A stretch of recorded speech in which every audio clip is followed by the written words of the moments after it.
this leg prevents him from rolling into me. Now I sit down, squeeze his shoulder and sit behind it. Now, to make the lock, I need his pinky to my chest.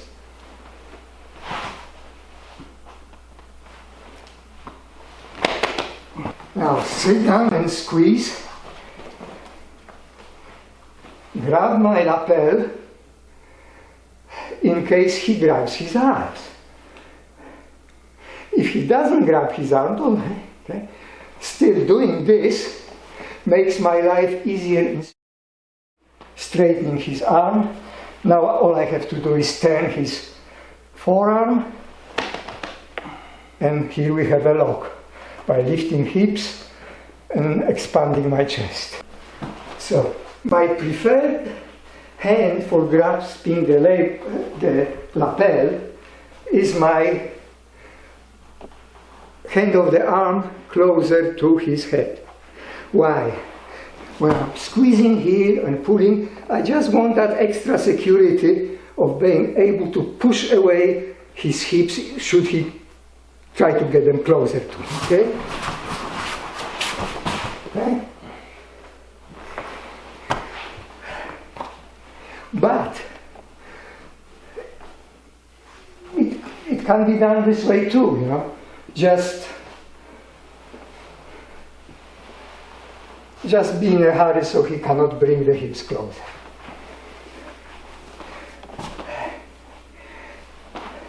In case I need, let's grab hands.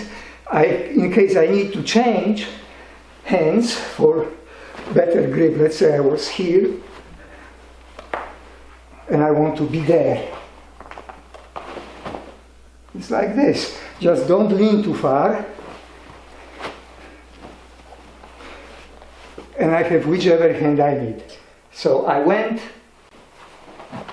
towards his head, above the line of his shoulders, because here I can squeeze his shoulder and make his whole arm weak. And his arm is weaker here than here or there. So, with one hand I can hold him, maybe here, even in this position I can hold him from ripping his arm, from my arms. If I position myself parallel or in line of his shoulders, I can still get some squeeze on the shoulder, but not too much, not as much as here. And he's stronger here. One hand, very difficult. Two hands, maybe. If I position myself like so, I have no possibility of squeezing his shoulder. I can squeeze merely his arm. That's not weakening the arm enough for me. And he is very strong here. So, once again, here,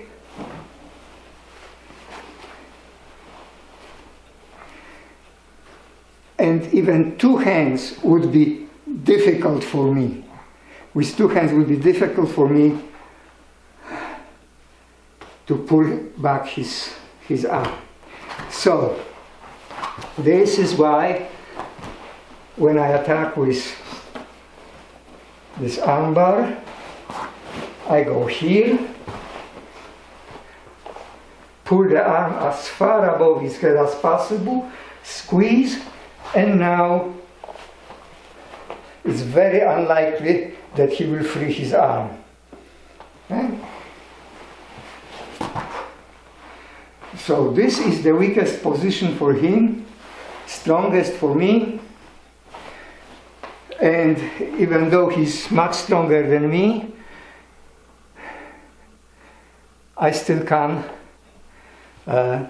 control his arm.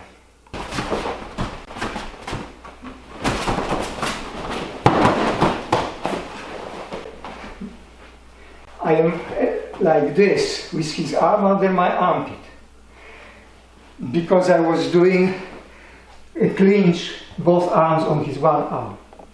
If I'm in this situation, I need to do everything that I otherwise do, but then get the arm from under my armpit. If I leave his arm under my armpit, I have difficulty locking him up, okay? Because I have no control over his forearm. And I can bend my arm towards him there. There is too many ways of dealing with the opponent's defense or grip, defensive grip. Too many ways for me even to count. Some people say maybe 100 ways. But all these ways are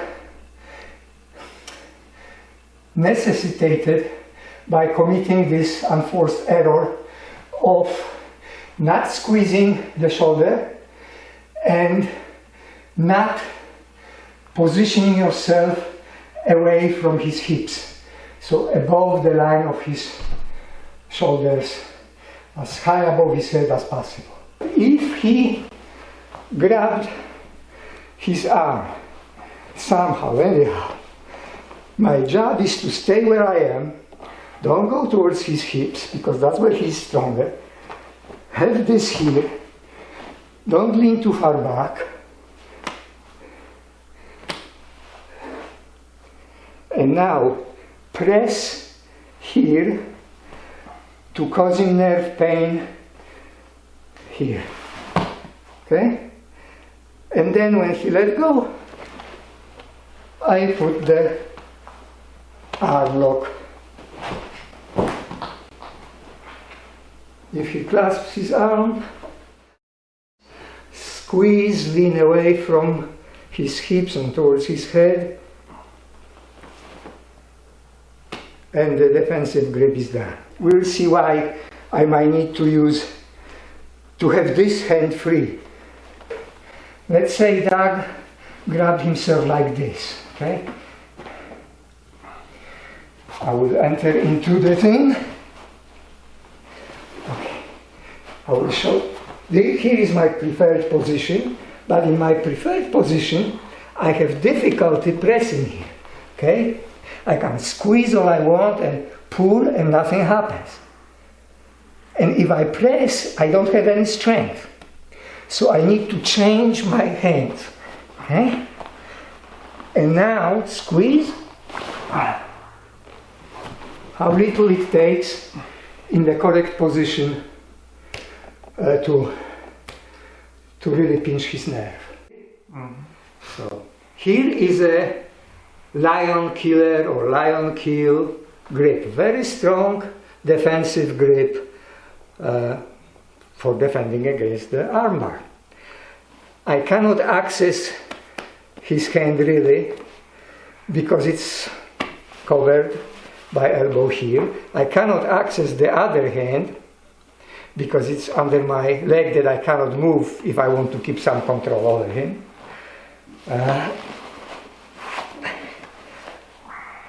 Even if I took this hand, I will peeling his fingers, maybe it will work, maybe not. He can grip fabric on my pants, make it even more difficult. Lots of trouble. So he put on this grip,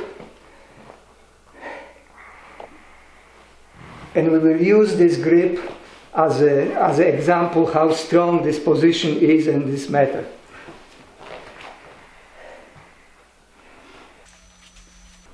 Squeeze, and nothing works. Because it doesn't work from this side. Squeeze.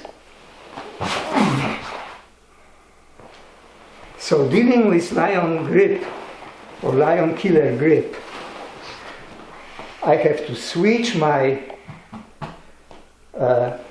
preferred position of my hand, forearm. I have to switch it because here I don't have much strength.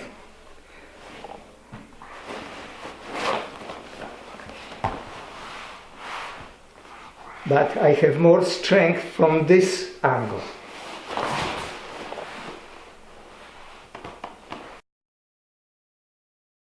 So here,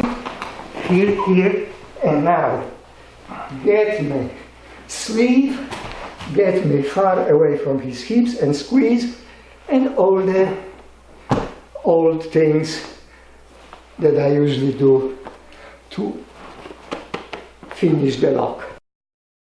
Errors, unforced errors. Let's say I threw him, okay?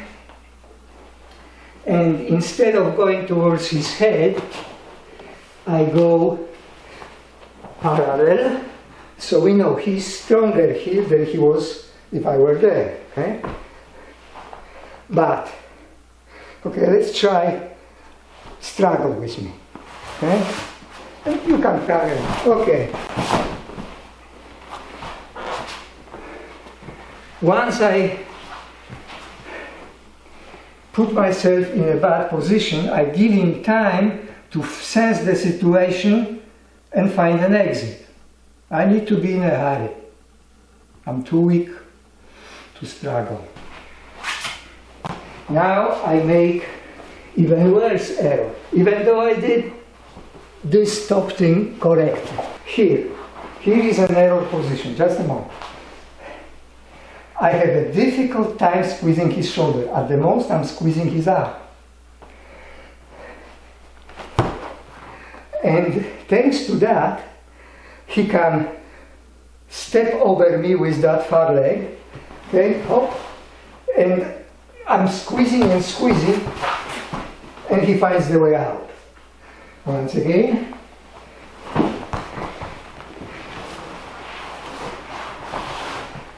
Also, if I'm here, not only I am too weak to control him, he can also stamp on the head.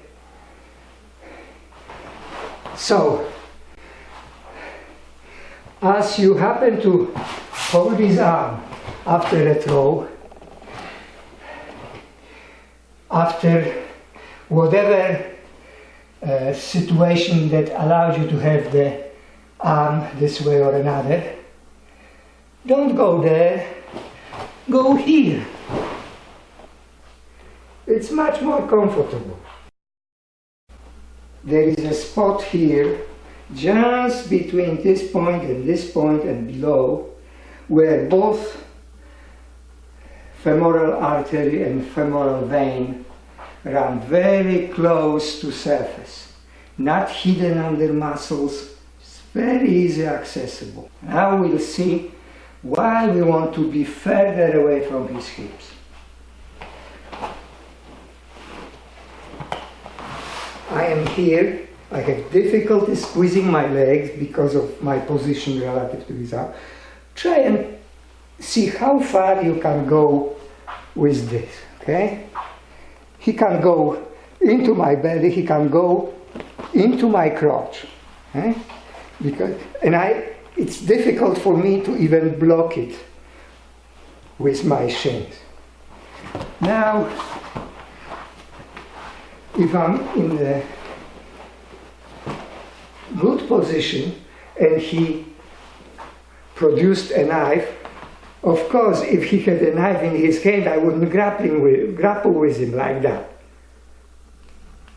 But let's say he found himself on the ground and then he thought, why don't I cut this guy?